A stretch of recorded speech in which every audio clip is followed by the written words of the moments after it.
The Fishing News is brought to you by Shoreline Insurance Agency, Interlux Marine Paint, Maxima Fishing Line, and Okuma.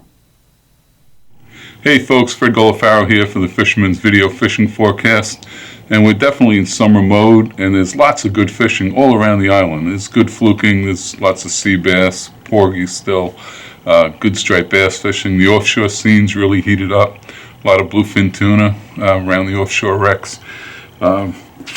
Montauk still probably the place to be when it comes to the size of fluke, quantity and quality. Fluke limits common on the Miss Montauk 3 Tuesday. A lot of 5 to 8 pound fluke taken during the day. The pool was 9 3/4 pounds. The Viking Star had a great afternoon trip, half-day trip on Tuesday also. Most of those aboard had limits. Those that didn't, had their bag limits filled in.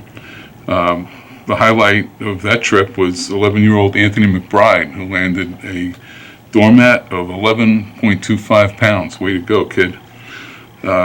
Sea bass, porgies also mixed in with the fluke, helping to round out bags.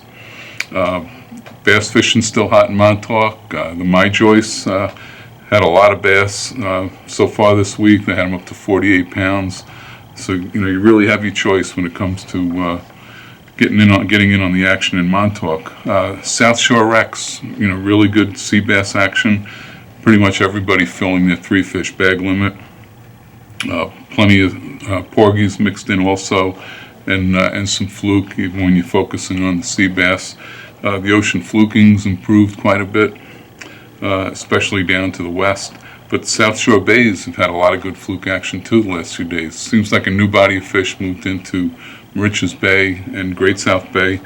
As a matter of fact, in Moriches Bay, Bob Shepis checked in at Silly Fishing Station East Moriches with a 12.36 pound doormat. Nice fish, Bob. To the west, a lot of fluke in the West End bays also, a lot of shorts, bigger fish out on the reefs. And New York Bay is still producing a lot of big fish, a lot of doormats in the channels, off of Staten Island Reach Channel and along Ambrose Channel, including fish up to 13 pounds in the last couple of days. If you're really looking for a big fluke, doormat fluke, I'll tell you we've had a lot of success using bluefish fillets. I know a lot of guys don't do that, but get a bluefish fillet, especially if you can get some of those smaller blues, a couple of pounds. You can use almost the whole fillet, trim it down a little bit, put it on a tandem hook rig, and the big fluke just love that. Up on the North Shore, big bass is still tearing up bunker schools in Smithtown Bay, all the way from Eaton's Neck to Crane's Neck. There's big bluefish also mixed in. The blues are chewing up the bunker pretty good. A lot of the bigger bass are being taken down deep, so if you can get your live bunker or bunker chunk down below all the mayhem, the big fish are just down there sucking up the pieces. So you want to try to separate yourself from the blues, get that bait down near the bottom. Offshore, sharking's holding up really well. Still a lot of reports of makos coming in, all the blue sharks you want. There's some threshers, we've heard of some duskies. So sharking is up there. Bluefin tuna, a lot of tuna, like I said, around the wrecks, the Coimbra, the Bacardi, and they're not really concentrated like they are in some years. The fleet's spread out sometimes over 10 miles of ocean in an area. So you can troll, try to find some fish, and then they're being caught diamond jigging, and they're also being caught on topwater plugs, and that's a great way to catch tuna.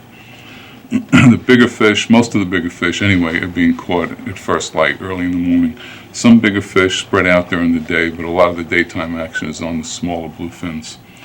And for you surfcasters out there, good news as far as access goes. The backside of Democrat Point, that's the inlet side, that was reopened as of yesterday at 5 p.m. So you can get on there before 7 in the morning and again after 5 p.m. The plover situation has been rectified there, so you have some access in addition to the Sore Thumb and Cedar Beach. Hey, until next week, this is Fred Golofaro for thefisherman.com. The Fishing News is brought to you by Shoreline Insurance Agency, Interlux Marine Paint, Maxima Fishing Line, and Okuma.